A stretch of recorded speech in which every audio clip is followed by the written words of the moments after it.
半夜刷手机看到那种说靠被动收入轻松月入几万的视频，就像文章里说的那个小李程序员，凌晨1点了还在想怎么才能不用干活也能有钱进口袋。感觉现在打开抖音啊、小红书什么的，铺天盖地都是被动收入，开个闲鱼店卖个课，晒个基金收益，看着确实是挺心动的。但说真的，这些钱儿它真这么好赚吗？这个词儿怎么就突然这么火了呢？今天咱们就根据这篇文章好好聊聊这个被动收入，弄明白几个事儿，它到底是个啥？流行的说法里有哪些坑？还有就是对咱们普通人来说，真正值得关注的那种资产性收入又是个什么逻辑？该怎么开始？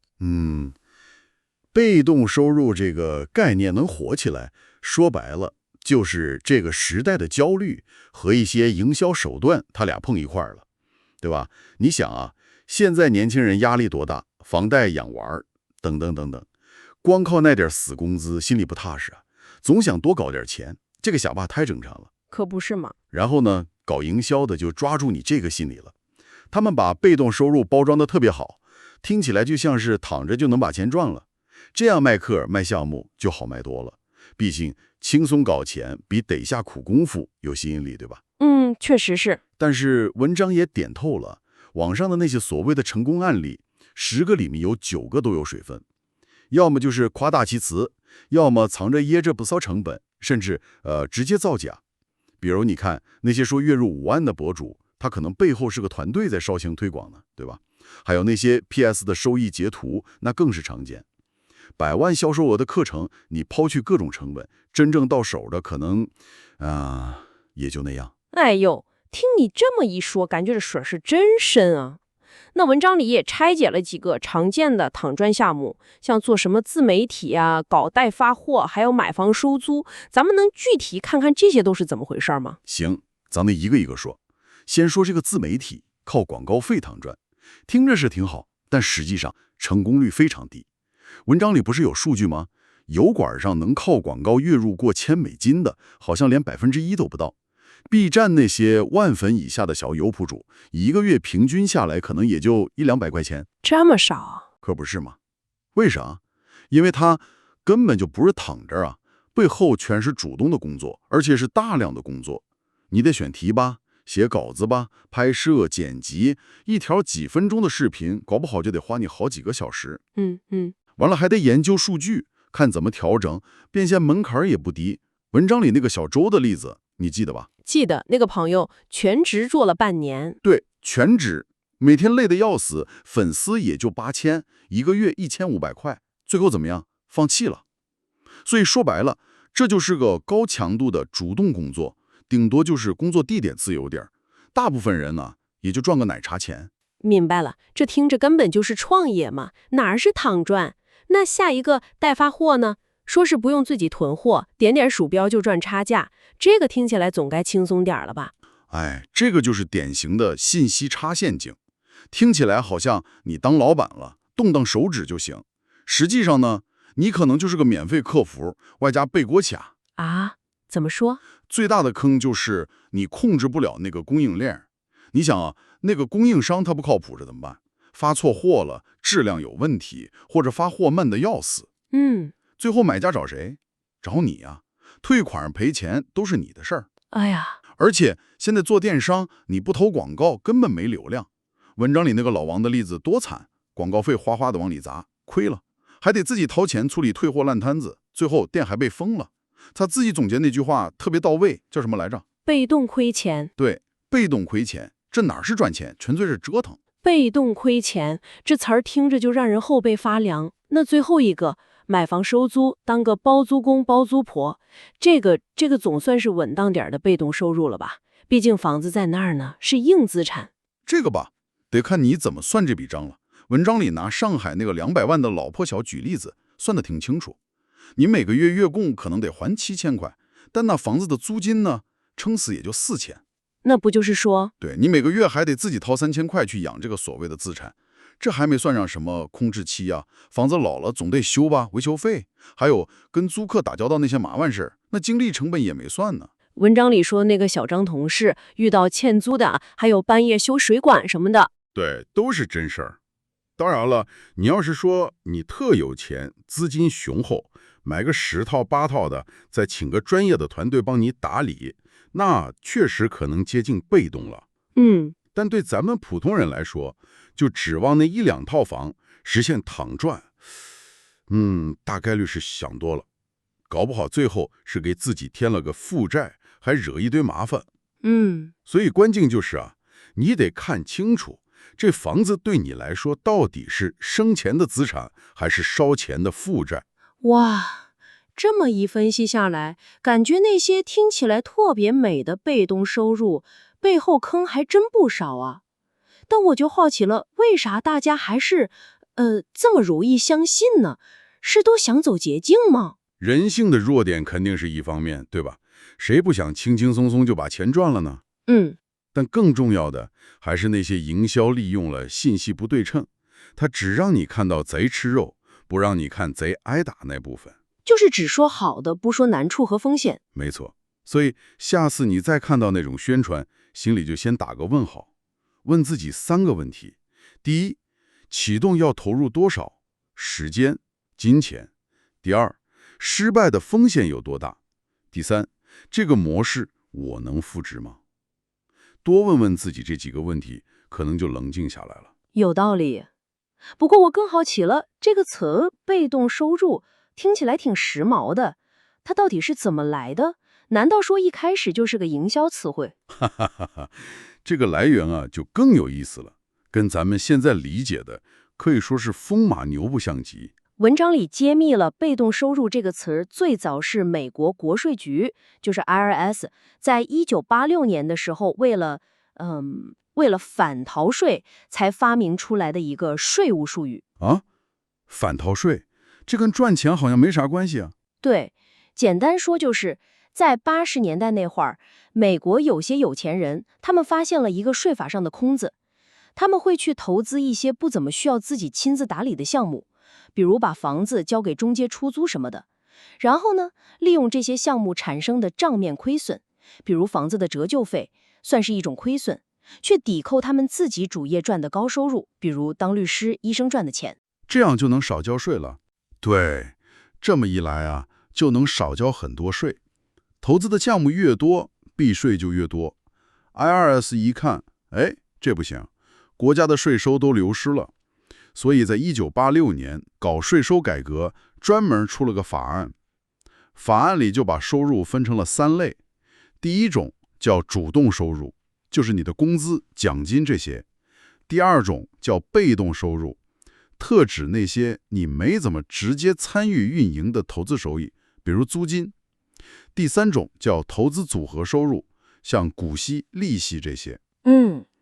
然后核心规定就是，你那个被动投资产生的亏损，以后啊，只能抵扣你其他被动投资赚来的钱，不能再去抵扣你上班挣的工资了。哦，我明白了，就是堵上了那个用被动亏损抵主动收入的口子。没错，就是这个意思。哇塞，这来源真是太出乎意料了。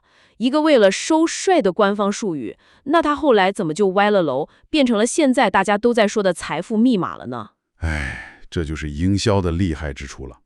他们特别会偷换概念。第一步就是把 IRS 原来定义的那个特别窄的范围，就是你不参与运营的投资收益，给它无限扩大，变成什么呢？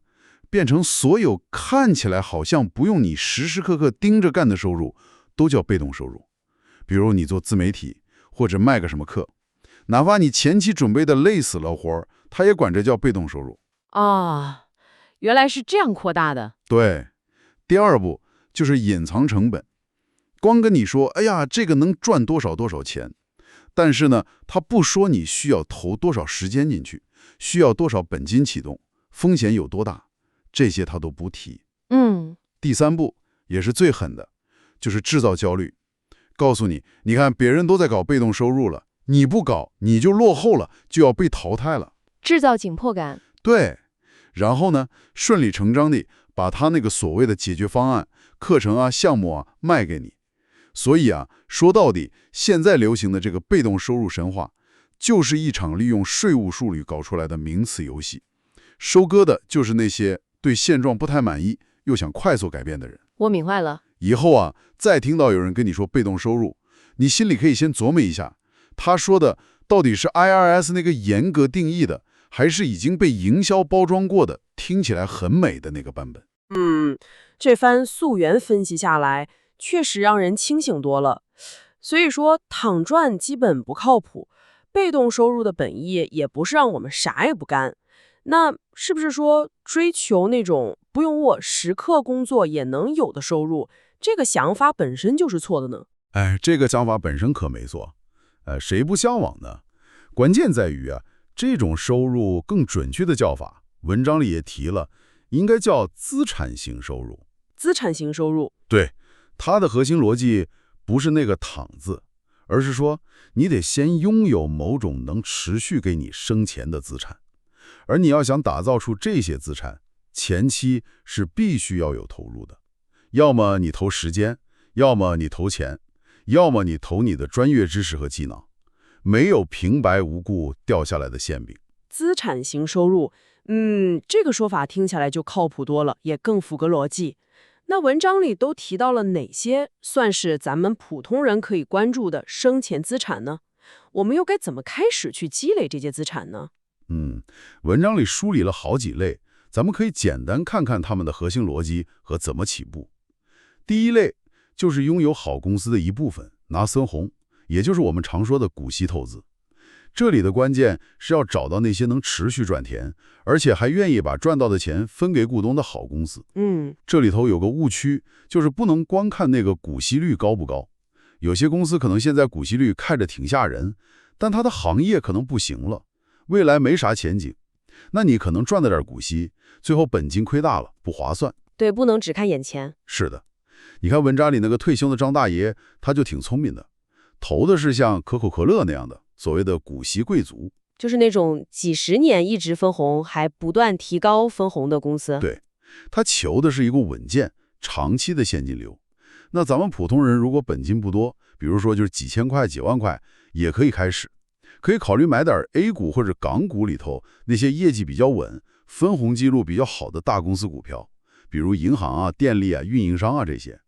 或者呢，更省心一点，直接买那种高股息的 ETF 基金，风险更分散。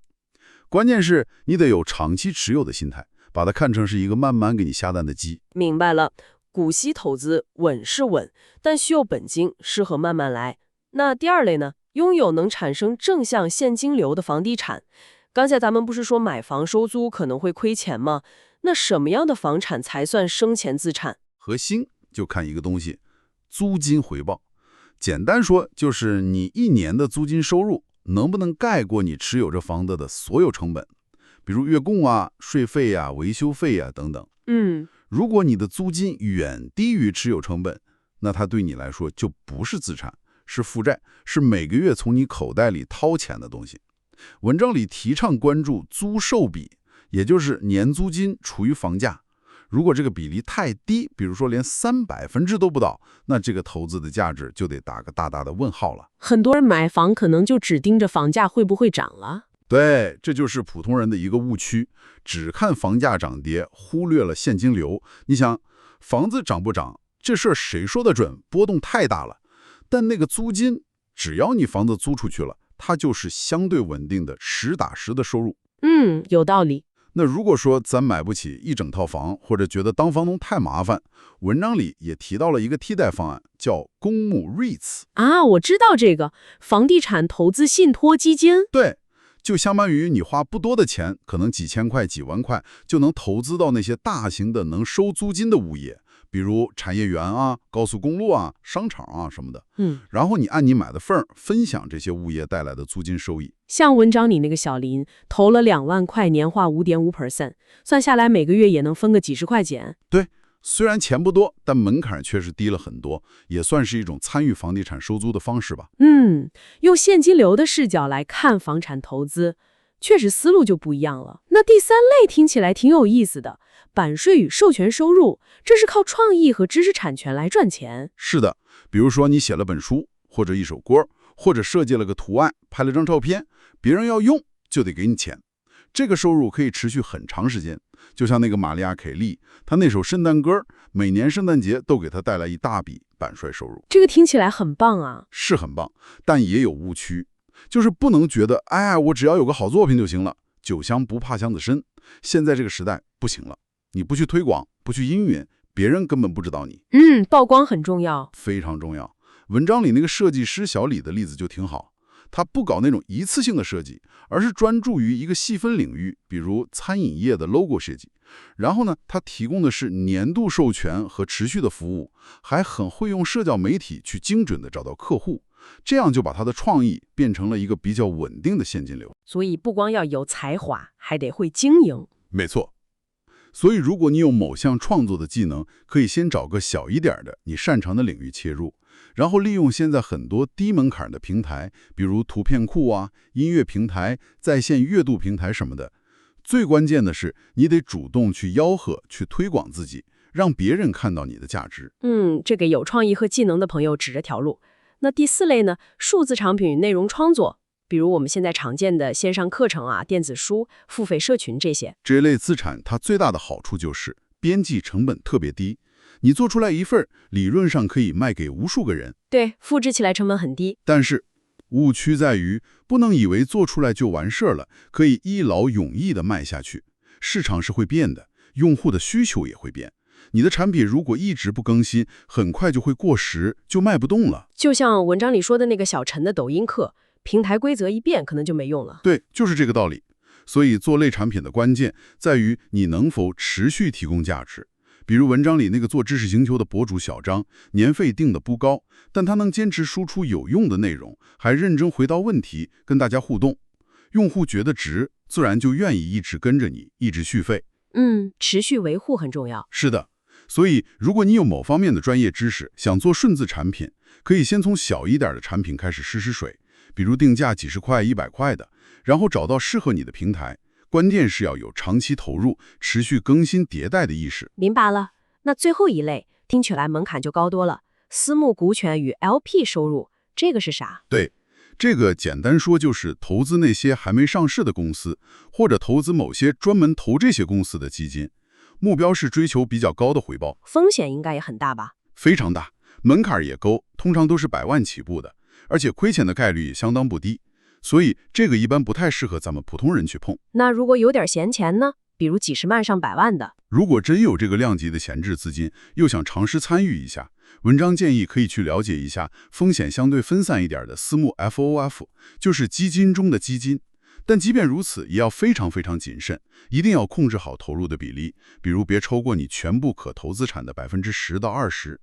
而且一定要找正规的有牌照的机构。总之，这更多是属于高净值人群的游戏。好，了解了这几类所谓的生钱资产，但听下来好像没有哪个是轻轻松松就能搞定的。这就对了，所以我们必须得回到一个最核心的问题：你想获得这些资产型收入，到底需要付出什么？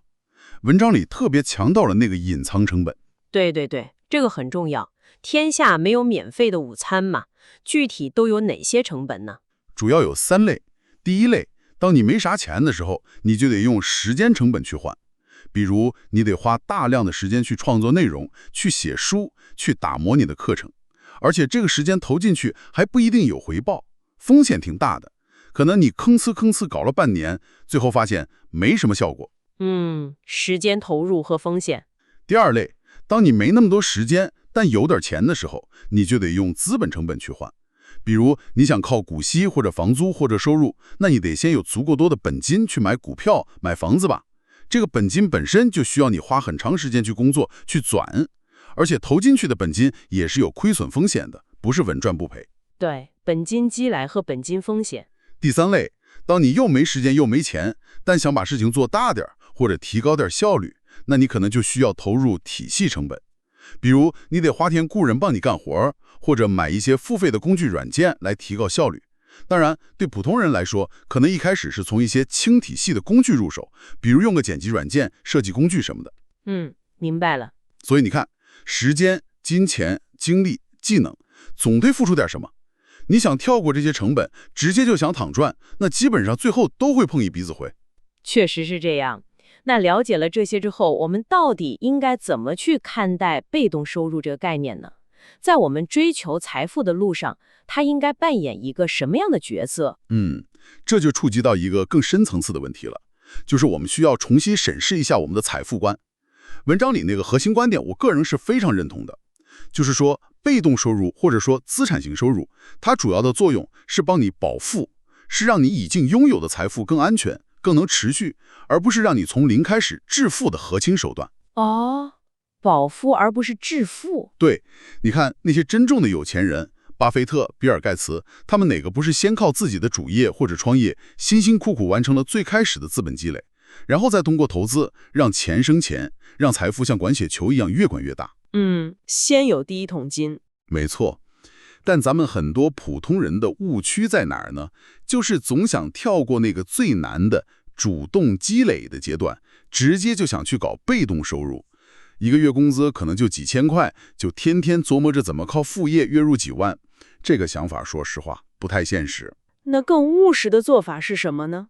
更务实的做法应该是先把注意力放在提高你自己的主动收入能力上，就是说怎么能让你上班做主业赚到更多的钱，同时呢要努力存钱，强制储蓄，为将来积累那些生钱资产准备好本金。文章里建议算算自己的月度消耗率，就是你每个月维持基本生活到底需要花多少钱。算完，你可能就发现，靠所谓的被动收入能覆盖掉你一小部分开销，就已经相当不错了。认清现实很重要。所以啊，被动收入的真正价值，它不是一张能让你一夜暴富的彩票，而是你通过努力亲手为自己编织的一张财务安全网。它能给你带来什么？带来安全感，提升你抵抗风险的能力。你想想，假如你每个月能有几百块、1000块的被动收入，万一哪天失业了，或者家里有急事，这笔钱就能让你多撑一针，你的心态是不是就能从容很多？对，就是提供一个缓冲和保障。没错。那也就是说，与其天天焦虑怎么才能躺赚，不如把时间和精力放在更靠谱、更实在的地方。对头，就是文章最后反复强调的那个词儿——主动成长。主动成长。对，但这不等于让你去瞎忙活，去搞那种无效的内卷，而是说你要找到正确的方向去做有效的努力。你得经常问自己，我的核心竞争力到底是什么？我怎么能让我的这项能力更值钱？我是满足于每天做重复性的劳动，还是愿意花时间去学习新的技能，提升自己单位时间的价值？思考如何提升自身价值。那对于咱们普通听众来说，有没有什么可以马上开始做的主动成长的小行动呢？我觉得文章结尾给的那个行动清单就特别好，简单而且容易上手。第一个就是每天哪怕挤出1个小时，用来打磨一个能提升你价值的小技能，不需要多高大上，比如把 Excel 练得特别熟练，学点 Python 做简单的数据分析，或者就是把手机摄影练好，甚至就是提升一下沟通表达能力。像文章里那个乔正，不就是把做 PPT 这个技能练到极致，最后副业收入都超过主业了吗？积少成多。第二个就是每月强制储蓄，至少存下收入的10%，不管多少，先存了再说。这笔钱就作为你的资产启动金。哪怕刚开始每个月只能存几百块钱也没关系，就是你未来滚雪球的那个最抽的小雪球。等你攒到几千块、1万块，就可以开始尝试买入你的第一份 REITs， 或者定投点指数基金了。对，开始行动最重要。第三个呢，就是尝试写财富日记。这个听起来好像有点麻烦，但其实很简单，就每天花几分钟记下你的收入支出，看看你的资产是多了还是少了。这能让你特别清楚地知道自己的钱都去哪儿了，你的财务状况到底怎么样。时间长了，对你做各种财务决策非常有帮助。这3个建议确实很具体，也容易执行。对了，里面还提到那个同事小敏的例子，我觉得也特别能给人鼓励。他起点也不高，刚开始月薪5000，也是个光足足。但他就坚持了3年，做了几件事儿，努力工作，提升技能，涨工资，利用业余时间做了点副业，增加收入，然后就是雷打不动的强制储蓄。攒了点钱之后，就开始小额的投资 REITs 和一些股票。结果怎么样？ 3年下来，虽然他每月的被动收入算下来也就不到200块钱，绝对值不高，对吧？但是这个过程让他自己觉得特别有安全感，而且也让他更懂怎么去规划自己的钱了。这个心态上的变化可能比那200块钱更重要。是的，他自己不是有句感悟吗？说慢慢来比较快。我觉得这句话特别好。很有道理。好了，那咱们今天围绕这篇文章的探讨也差不多到这儿了。简单总结一下，核心观点其实就是咱们得放下那种对躺赚不切实际的幻想，还是得脚踏实地。所谓的被动收入，更正确、更健康的理解应该是资产型收入。它是你主动成长、努力工作、长期积累之后，自然而然得到的一个结果，或者说是一个副产品。真正的财务自由，重点可能不在于你能不能完全不工作，而在于你是否拥有了更多的对自己生活的选择权。所以，与其天天焦虑，不如踏踏实实的专注做好2件事。第一，想办法提高你的主动收入能力。第二，开始有意识的去积累你的生钱资钱，哪怕从很小的一步开始。你说的非常好。我觉得理解了这一点，就能更从容的去面对外面那些天花乱坠的鼓吹躺赚的声音了。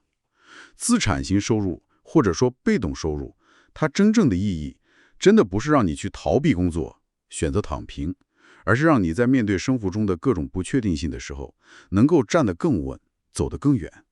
它更像是一个你自己亲手给自己打造的财务安全点。说得真好，财务安全点。最后呢，就引用文章里的一句话来结束我们今天的探讨吧。世界上没有白走的路，每一步都算数。这次探讨之后，也留给你一个问题，可以想一想，你会选择从哪个微小的主动成长步骤开始，为自己未来的那个财务安全网种下第一颗种子呢？